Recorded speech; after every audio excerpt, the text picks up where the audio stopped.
Yo agradezco al Señor esta oportunidad de poder hablar con ustedes, hermanos, obispos responsables del CELAM, en el cuatrienio 2011-2015.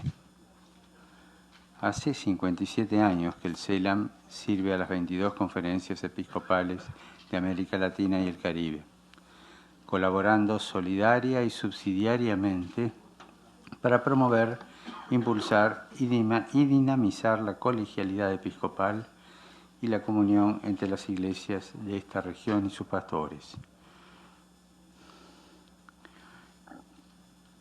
Como ustedes, también yo soy testigo del fuerte impulso del Espíritu en la Quinta Conferencia General del Episcopado Latinoamericano y el Caribe, en Aparecida, en mayo de 2007, que sigue animando los trabajos del CELAM para la anhelada renovación de las iglesias particulares.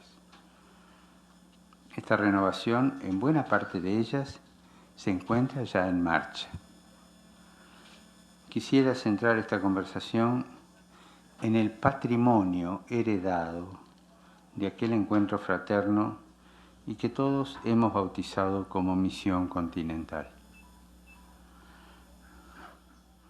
Características peculiares de Aparecida. Existen 4 características que son propias de la Quinta Conferencia. Son como 4 columnas del desarrollo de Aparecida y que le confieren su originalidad. Primero, un inicio sin documento de base. Medellín, Puebla, Santo Domingo comenzaron sus trabajos con un camino recorrido de preparación que culminó en una especie de instrumentum laboris, con el cual se desarrolló la discusión, reflexión y aprobación del documento final. En cambio, Aparecida promovió la participación de las iglesias particulares como camino de preparación que culminó en un documento de síntesis. Pero este documento, si bien fue referencia durante la Quinta Conferencia General, porque se iban aprovechando cosas que decían ahí, no se asumió como documento de partida.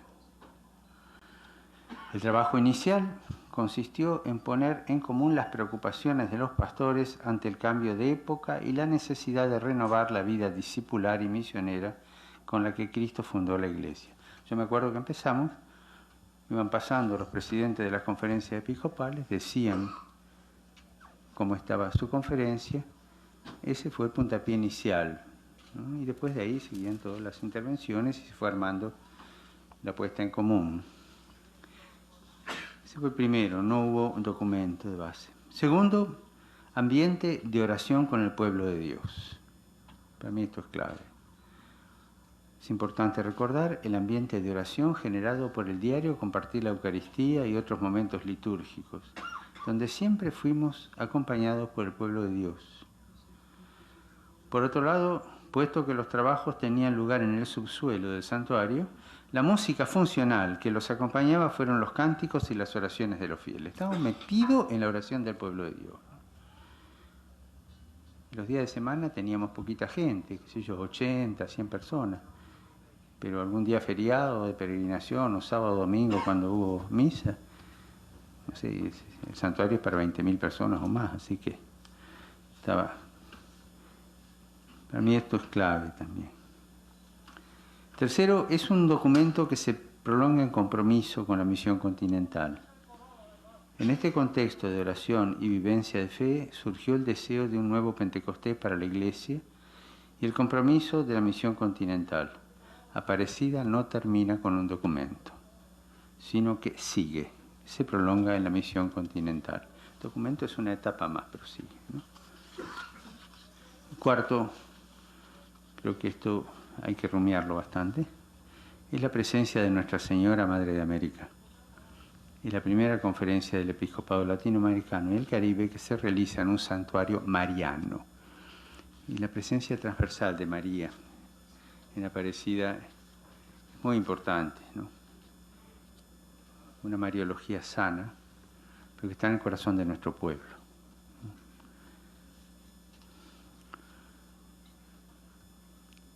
Por ahí alguno me ha oído decir que lo que hicimos en Aparecida fue un milagro. A veces lo digo por el don recibido allí y también por un documento que nadie esperaba, ¿no? Que saliera 3 días antes, o 4, ¿te acordás? Teníamos 2.240 modos. Bueno, y después salió como salió y armoniosamente trabajando todos, ¿no? Tercero, dimensiones de la misión continental. La misión continental se proyecta en 2 dimensiones, lo sabemos, programática y paradigmática. La misión programática, como su nombre lo indica, consiste en la realización de actos de índole misionera. La misión paradigmática, en cambio, implica poner en clave misionera la actividad habitual de las iglesias particulares. Evidentemente, aquí se da como consecuencia toda una dinámica de reforma de las estructuras eclesiales, pero por la misión paradigmática. El cambio de estructuras, de caducas a nuevas, no es fruto de un estudio de organización de la planta funcional eclesiástica, de lo cual resultaría una reorganización estática, sino que es consecuencia de la dinámica de la misión. Porque nos metemos en esta dinámica de la misión, se van cambiando las estructuras, porque no pueden llevar adelante las que son caducas, ¿no? Las que están al día andan fenómenos. Es la dinámica la que provoca el cambio de estructura de la conversión pastoral, ¿no?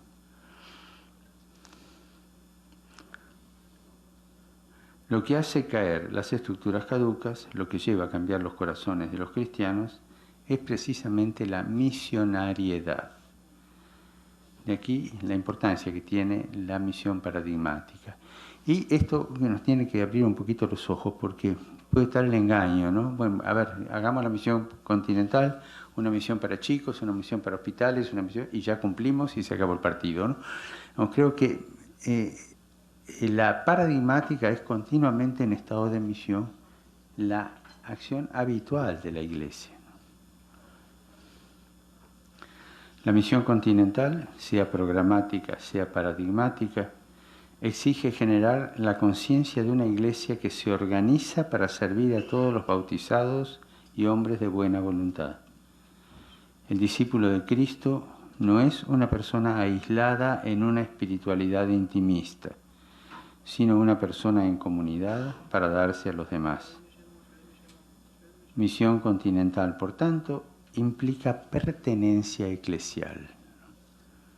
También es clave para tenerlo en cuenta, ¿no? En la medida que se misiona, que se van cambiando la manera de organizarse la pastoral, se va adentrando en la pertenencia eclesial. Un planteo como este, que comienza por el discipulado misionero e implica comprender la identidad del cristiano como pertenencia eclesial, pide que nos explicitemos cuáles son los desafíos vigentes. Puede haber muchos, yo voy a marcar 2 nomás. Pero, ¿qué desafíos vigentes hay en este planteo, ¿no? Desafíos vigentes de la misionariedad discipular.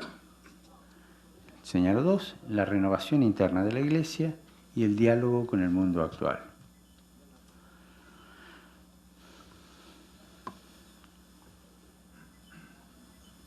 Renovación interna de la Iglesia.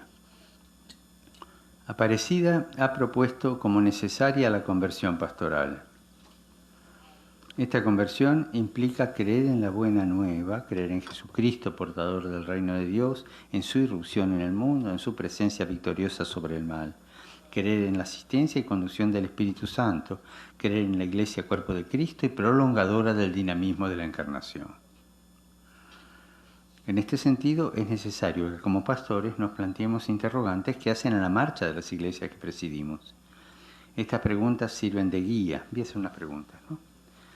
Que están tomadas de un machete que le pedí a uno de ustedes, ¿no? Que me mandaron un machete para poder aterrizar en lo que tengo que decir, ¿no? Estas preguntas sirven de guía para examinar el estado de las diócesis en la asunción del espíritu de Aparecida, y son preguntas que conviene nos hagamos frecuentemente como examen de conciencia. Son preguntas que uno se las hizo una vez, cree que está bien, pero cuando se las hace otra vez a los 15 días o cuando hace una reunión en su parroquia, en su diócesis, se da cuenta que todavía hay que ahondar más, ¿no? Primera pregunta. ¿Procuramos que nuestro trabajo y el de nuestros presbíteros sea más pastoral que administrativo? Esto para los obispos es clave, ¿no? Una visita pastoral a una parroquia, que el moderador de curia, el ecónomo haga la parte administrativa, pero vos, curas, ¿cómo te movés pastoralmente? ¿No? Y acentuar eso.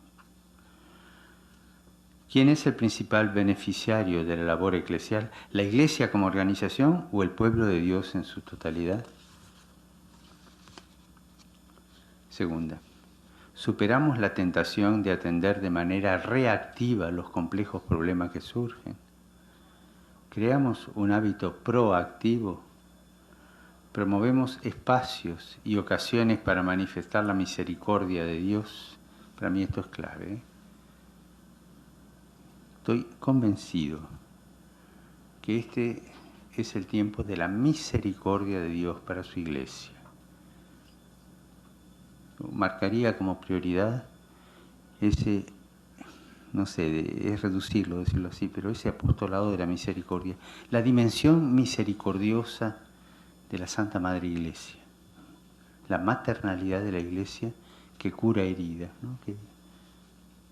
que va ayudando. Este cambio de época, lo comentaba ayer con los obispos brasileños, está lleno de heridos. Gente que dejó la iglesia por la mitad, que se fue, que volvió, y cada uno puede pensar, bueno, vamos a hacer un curso, que esto, que aquello. Mirá, después de una batalla, lo primero que hay que hacer en un hospital de campaña es curar las heridas. Creo que hoy día la pastoral tiene que plantearse eso seriamente. La pastoral de la Madre Iglesia.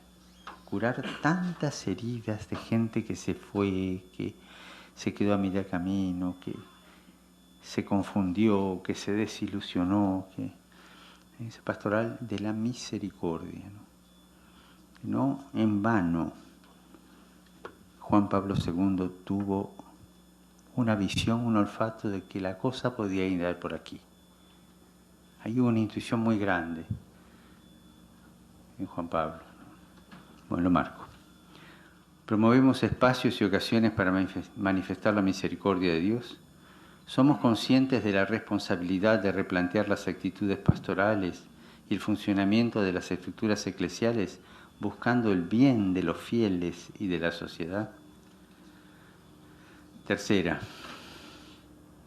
en la práctica, ¿hacemos partícipes de la misión a los fieles laicos? ¿Ofrecemos la palabra de Dios y los sacramentos con la clara conciencia y convicción de que el Espíritu se manifiesta en ellos? Cuarta, es un criterio habitual el discernimiento pastoral, sirviéndonos, en el buen sentido de la palabra, de los consejos diocesanos. Consejos diocesanos. Esta palabrita tiene que ser más usada. Estos consejos y los parroquiales de pastoral y asuntos económicos son espacios reales para la participación laical en la consulta, organización y planificación pastoral. El buen funcionamiento de los consejos es determinante. Diocesanos, sectoriales, parroquiales. Y creo, no se ofendan, pero lo digo de corazón, creo que estamos muy atrasados en esto. Buenos Aires, recuerdo de las parroquias, menos de la mitad tenían los consejos. Mover a los curas para que entren en esta dinámica cuesta mucho. Quinta, los pastores, obispos y presbíteros tenemos conciencia y convicción de la misión de los fieles y le damos la libertad para que vayan discerniendo, conforme a su proceso de discípulos, la misión que el Señor les confía. Los apoyamos y acompañamos, superando cualquier tentación de manipulación o sometimiento indebido. Estamos siempre abiertos para dejarnos interpelar en la búsqueda del bien de la Iglesia y su misión en el mundo. Abierto a la interpelación, ¿no? Sexto, los agentes de pastoral y los fieles en general. ¿Se sienten parte de la Iglesia, se identifican con ella y la acercan a los bautizados y distantes y alejados? Como se puede apreciar, aquí están en juego actitudes en esta pregunta, ¿no? La conversión pastoral atañe principalmente a las actitudes y a una reforma de vida. Un cambio de actitudes necesariamente es dinámico, entra en proceso y solo se lo puede contener acompañándolo y discerniendo. Un proceso de cambio de actitudes necesita del obispo acompañamiento y discernimiento. Es importante tener siempre presente que la brújula para no perderse en este camino es la de la identidad católica concebida como pertenencia eclesial.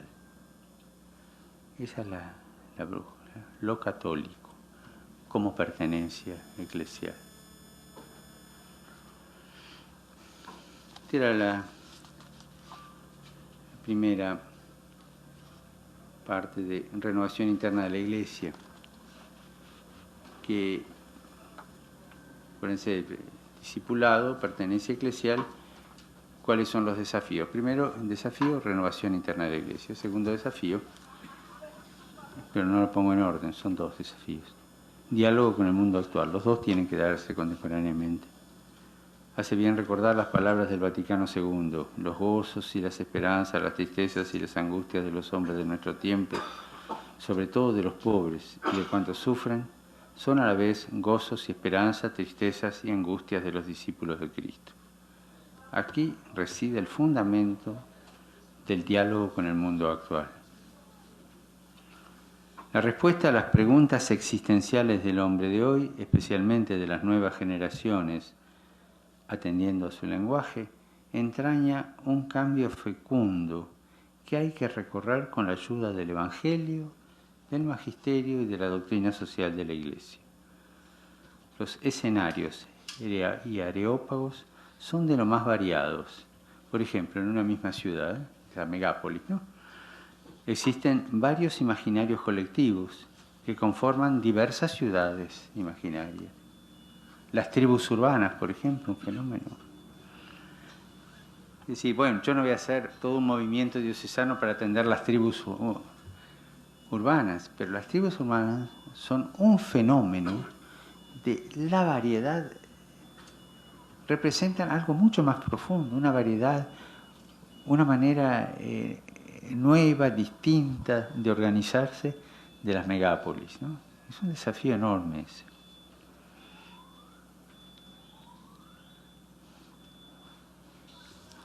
Si nos mantenemos solamente en los parámetros de la cultura de siempre, en el fondo una cultura de base rural, el resultado terminará anulando la fuerza del Espíritu Santo.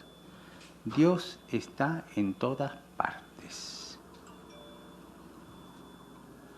Hay que saber descubrirlo para poder anunciarlo en el idioma de esa cultura. Y cada realidad, cada idioma tiene un ritmo diverso. Este es un desafío de este cambio de época, ¿no? Después supongo que se reordenará de nuevo, pero a nosotros nos toca vivir y evangelizar en este cambio de época.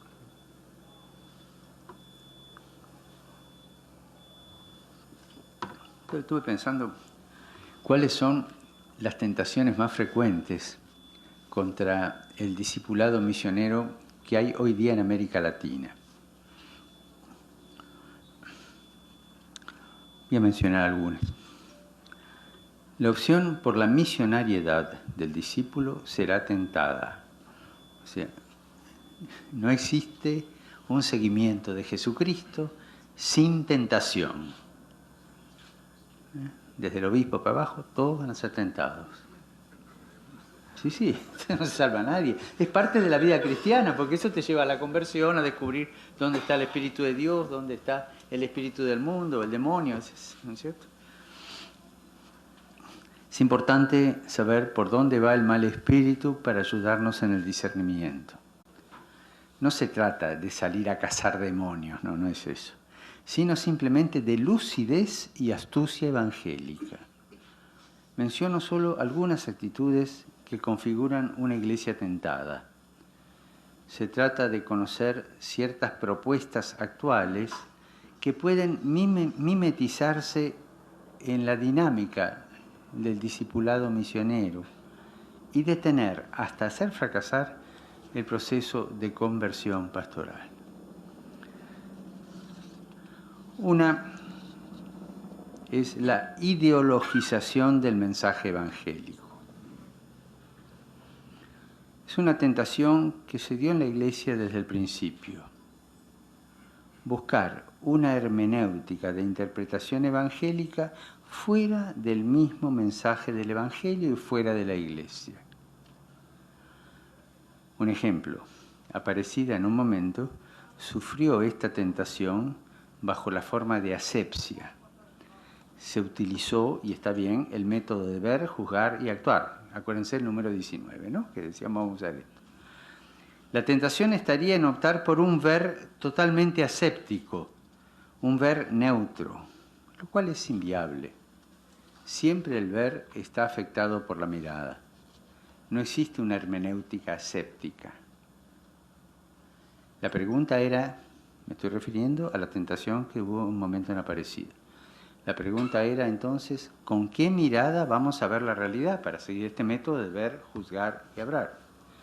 Aparecida respondió con la mirada de discípulo.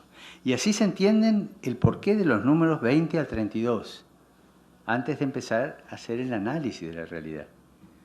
Era como un colirio, o sea, una purificación de la mirada de discípulo. Entonces nuestra hermenéutica es discipular. Hay otras maneras de ideologización del mensaje. Actualmente aparecen en Latinoamérica y el Caribe propuestas de esta índole. Entonces, sigo con esta tentación de la ideologización y menciono algunas ideologizaciones que aparecen, las que veo yo, capaz que hay más, seguro que hay más y que ustedes pueden ampliar este catálogo. Primero, el reduccionismo socializante. Es la ideologización más fácil de descubrir. Enseguida se pesca. En algunos momentos fue muy fuerte. Se trata de una pretensión interpretativa en base a una hermenéutica según las ciencias sociales. Abarca los campos más variados, desde el liberalismo de mercado hasta la categorización marxista. Hubo épocas donde estuvo más de moda uno, más de moda otro, ¿no es cierto? Interpretaciones de tipo socializante. Otra ideologización es la ideologización psicológica. Se trata de una hermenéutica elitista que en definitiva reduce el encuentro con Jesucristo y su ulterior desarrollo a una dinámica de autoconocimiento. Suele darse principalmente en cursos de espiritualidad, retiros espirituales. Termina por resultar una postura inmanente y autorreferencial. No sabe de trascendencia y por tanto no sabe de misionariedad.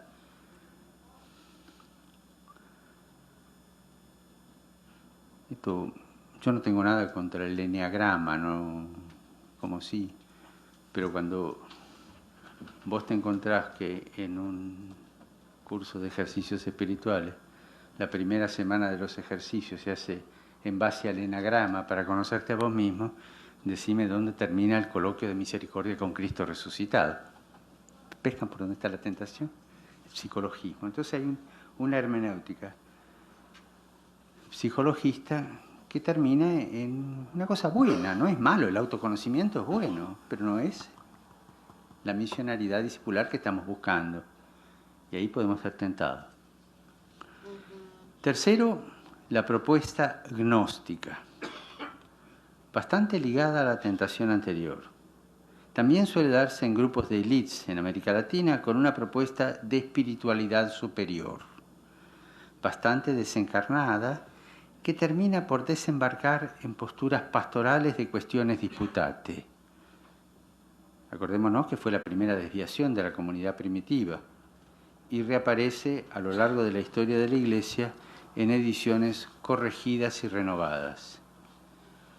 Vulgarmente, a los que están en esta tentación se los puede denominar católicos ilustrados, por ser actualmente herederos de la Ilustración, es decir, una gnosis desde la cual interpretan el Evangelio y de ahí la pastoral y todo, ¿no? Una cosa interesante. Con el inicio del pontificado uno recibe cartas, propuestas, le hacen llegar inquietudes. Este tipo de fieles, de católicos, las propuestas, los deseos, a ver que con los nuevos aires que pueda haber, todas esas cosas que dice. Y bueno, que se casen los curas, que se ordenen las monjas, que claro, que se dé la comunión a los divorciados, que no van al problema de fondo real, sino a estas pequeñas posturas ilustradas que nacen precisamente de este tipo de hermenéutica. Una cuarta es la propuesta pelagiana. Esto se da mucho en América Latina ahora. Aparece fundamentalmente bajo la forma de restauracionismo. Ante los males de la Iglesia se busca una solución solo en la disciplina, en la restauración de conductas y formas superadas que, incluso culturalmente, no tienen capacidad significativa. En América Latina suele darse en pequeños grupos, en alguna nuevas congregaciones religiosas, en tendencias exageradas a la seguridad doctrinal o disciplinaria. Fundamentalmente es estática. Si bien puede prometerse una dinámica, pero hacia adentro, involuciona, busca recuperar el pasado perdido. Y créanme que a mí me asusta esta. La Iglesia es un desastre. Escuché cuando el primer año del pontificado de Benedicto XVI tuve que intervenir en un caso con un fundador de un movimiento de este signo. Y su discurso terminó diciendo: la Iglesia como está ahora hay que dejar que fracase sola, porque ni Benedicto XVI, con toda la teología que sabe, la va a poder salvar. Y nosotros armar nuestros cuadros, nuestras congregaciones para renovar la Iglesia. Es el restauracionismo, ¿no? Una especie de cobertizo, ¿no?, que va acumulando debajo este tipo de variedades. Bueno, respecto a la ideologización, creo que con estos 4 basta, hay muchos más, ¿no? Otra tentación es el funcionalismo. Su acción en la Iglesia es paralizante, es lo contrario a la misionariedad, porque hay como un engaño ahí. El funcionalismo, más que con la ruta, se entusiasma con la hoja de ruta. La concepción funcionalista no tolera el misterio, va a la eficacia. Reduce la realidad de la Iglesia a una estructura de una ONG. Lo que vale es el resultado constatable y las estadísticas. De aquí se va a todas las modalidades empresariales de Iglesia. Constituye una suerte de teología de la prosperidad en lo organizativo de la pastoral. Acá hay un problema que se da en algunas conferencias episcopales. Creo que la tentación se da en todas, pero en algunas se dio con más fuerza, que es la elefantiasis de la conferencia, ¿no? Y entonces abrimos y abrimos y abrimos más sectores o la organización, ¿no es cierto? Y eso a la última instancia diluye la eficacia y nos hace ilusionar con un eficientismo que no es el de la gracia, no es el de la misión, es otro tipo de eficiencia, ¿no?, más empresarial. Tercera tentación, me preocupa, es el clericalismo. Es una tentación muy actual, en Latinoamérica, por supuesto. Curiosamente, en la mayoría de los casos de clericalismo, se trata de una complicidad pecadora. El cura clericaliza y el laico le pide por favor que lo clericalice, porque en el fondo le resulta mucho más cómodo, ¿no? Es así. Busquemos si es así. El fenómeno del clericalismo explica, en gran parte, la falta de adultez y de cristiana libertad en parte del laicado latinoamericano. O no crece, la mayoría, o se acurruca en cobertizos de ideologizaciones como las ya vistas, o en pertenencias parciales y limitadas. Existe en nuestras tierras una forma de libertad laical. Está atento a esto porque es bueno. A través de experiencias de pueblo, el católico como pueblo, formando parte del pueblo, es decir, del pueblo de Dios, ¿no? A través de la pertenencia a la Iglesia. Aquí sí se ve una mayor autonomía sana en general y se expresa fundamentalmente en la piedad popular. El capítulo de Aparecida sobre piedad popular describe con profundidad esta dimensión. La propuesta de los grupos bíblicos, de las comunidades eclesiales de base, de los consejos pastorales, va en la línea de superación del clericalismo y de un crecimiento de la responsabilidad laical. Podríamos seguir describiendo algunas otras tentaciones contra el discipulado misionero, pero creo que con estas ya nos basta, son las más importantes que, a mi parecer, tienen más fuerza en este momento de América Latina y del Caribe. Ojo que al describirlas estoy caricaturizando, pero para que se entienda un poco la cosa, dónde está la tentación. Por ahí no son tan fuertes, pero la caricatura a veces nos ayuda a descubrir dónde está el mal espíritu. Algunas pautas eclesiológicas. Quinto. El discipulado misionero que Aparecida propuso a las iglesias de América Latina y el Caribe es el camino que Dios quiere para este hoy. Toda proyección utópica hacia el futuro o restauracionista hacia el pasado no es del buen espíritu. Dios es real y se manifiesta en el hoy. Hacia el pasado, su presencia se nos da como memoria de la gesta de salvación, sea en su pueblo, sea en cada uno de nosotros. Hacia el futuro se nos da como promesa y esperanza. En el pasado Dios estuvo y dejó su huella.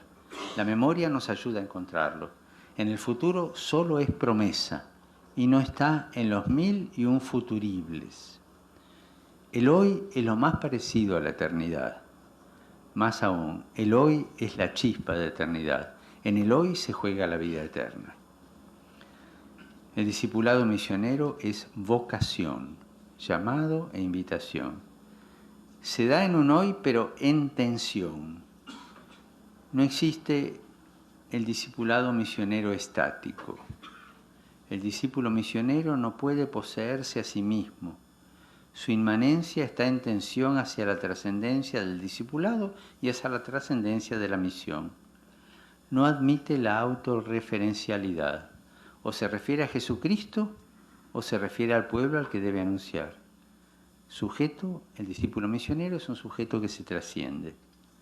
Sujeto proyectado hacia un encuentro. El encuentro con el maestro que lo unge discípulo y el encuentro con los hombres que esperan el anuncio. Por eso me gusta decir que la posición del discípulo misionero no es una posición de centro, sino de periferias.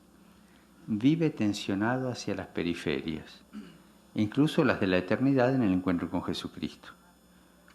En el anuncio evangélico, hablar de periferias existenciales descentra, y habitualmente tenemos miedo a salir del centro. El discípulo misionero es un descentrado. El centro es Jesucristo que convoca y envía.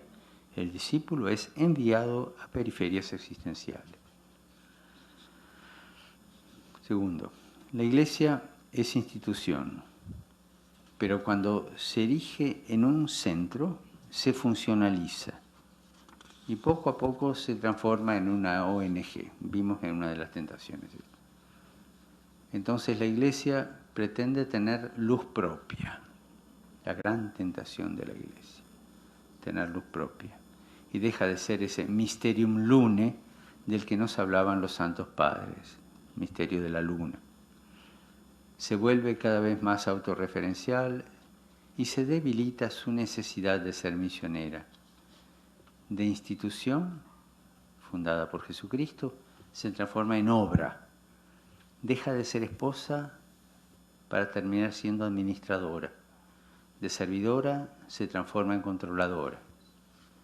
Aparecida quiere una iglesia esposa, madre, servidora, facilitadora de la fe y no tanto controladora de la fe.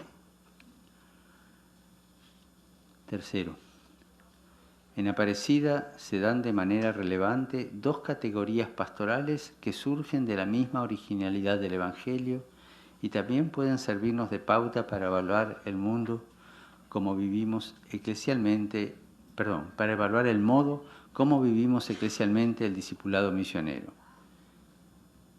Las dos categorías son la cercanía y el encuentro. Ninguna de las dos es nueva, sino que conforman la manera como Dios se reveló en la historia. Es el Dios cercano a su pueblo, cercanía que llega al máximo al encarnarse. Es el Dios que sale al encuentro de su pueblo. Existen en América Latina y el Caribe pastorales lejanas, pastorales disciplinarias que privilegian los principios, las conductas, los procedimientos organizativos, por supuesto sin cercanía, sin ternura, sin caricia. Se ignora la revolución de la ternura que provocó la encarnación del Verbo. Hay pastorales planteadas con tal dosis de distancia que son incapaces de lograr el encuentro. Encuentro con Jesucristo, encuentro con los hermanos. Este tipo de pastorales, a lo más, pueden prometer una dimensión de proselitismo, pero nunca llegan a lograr ni inserción eclesial ni pertenencia eclesial. La cercanía crea comunión y pertenencia, da lugar al encuentro. La cercanía toma forma de diálogo y crea una cultura del encuentro. Una piedra de toque para calibrar la cercanía y la capacidad de encuentro de una pastoral es la homilía. ¿Qué tal son nuestras homilías? La pregunta que nos tenemos que hacer nosotros y que se la tienen que hacer los curas y los diáconos. ¿Nos acercan al ejemplo de nuestro Señor que hablaba como quien tiene autoridad? ¿O son meramente preceptivas, lejanas, abstractas? Pero para mí está la piedra de toque sobre la cercanía y el encuentro. Cómo uno tiene la homilía, ¿no? Y no nos olvidemos lo que es la teología de la homilía, ¿no es cierto? Esa ex opere operantis a través de la Iglesia. O sea, no es ni un ex opere operato como la tesis luterana, ni es un ex opere operantis meramente como el agua bendita. Es otra cosa que está en el medio, ¿no es cierto? Es un opere operantis, pero tirando al operato, y es un opere operato, pero no tan calificativo, pero es por la autoridad de la Iglesia. Y eso refleja también mi pertenencia a la Iglesia y cómo la vivo, ¿no? Una cosa que no puse acá, que se me pasó, la puse en el discurso de los obispos brasileros, es que pastoral en última instancia es el ejercicio de la maternalidad de la Iglesia. O sea, ser pastoral es que la Iglesia sea madre, punto. Y a veces nos olvidamos de eso y la pobre es madrastra, ¿no? Cuarto, quien conduce, ya estoy terminando, quien conduce la pastoral, quien conduce la misión continental, sea programática como paradigmática, es el obispo. El obispo debe conducir, que no es lo mismo que mandonear, pero debe conducir. Además de señalar las grandes figuras del episcopado latinoamericano, que las tenemos y que todos conocemos, quisiera añadir aquí algunas líneas sobre el perfil del obispo. ya se lo dije a los nuncios en la reunión que tuvimos en Roma, unos rasgos que creo que son claves sobre el perfil del obispo que yo considero importantes. Los obispos han de ser pastores, cercanos a la gente, padres y hermanos, con mucha mansedumbre, pacientes y misericordiosos. Hombres que amen la pobreza, sea la pobreza interior como libertad ante el Señor, sea la pobreza exterior como simplicidad y austeridad de vida. Hombres que no tengan psicología de príncipes. Hombres que no sean ambiciosos y que sean esposos de una iglesia sin estar a la expectativa de otra. Más importante, el fenómeno de los obispos polígamos, ¿no? Es decir, que están casados con una, pero esperando a ver cuándo viene la promoción, ¿no? Hombres capaces de estar velando sobre el rebaño que les ha sido confiado y cuidando todo aquello que lo mantiene unido. Vigilar sobre su pueblo con atención sobre eventuales peligros que lo amenacen, pero sobre todo para cuidar la esperanza de su pueblo. El obispo tiene que cuidar la esperanza de su pueblo, que haya sol y luz en los corazones. Hombres capaces de sostener con amor y paciencia los pasos de Dios en su pueblo. Y el sitio del obispo para estar con su pueblo es triple: o delante para indicar el camino, o en el medio para mantenerlo unido y neutralizar los desbandes, o detrás para evitar que alguno se quede rezagado, pero también y fundamentalmente porque el rebaño mismo tiene olfato para encontrar nuevos caminos. No quisiera abundar en más detalles sobre la persona del obispo, sino simplemente añadir, incluyéndome en esta afirmación, que estamos un poquito retrasados en lo que a conversión pastoral se refiere. Conviene que nos ayudemos un poco más a dar los pasos que el Señor quiere para nosotros, los obispos, en este hoy de América Latina y el Caribe. Y sería bueno empezar por aquí. Bueno, les agradezco la paciencia de escucharme. Perdonen el desorden de la charla. Y les pido que tomemos en serio nuestra vocación de servidores del santo pueblo fiel de Dios. Porque en eso se ejercita y se muestra autoridad, en la capacidad de servicio. Gracias.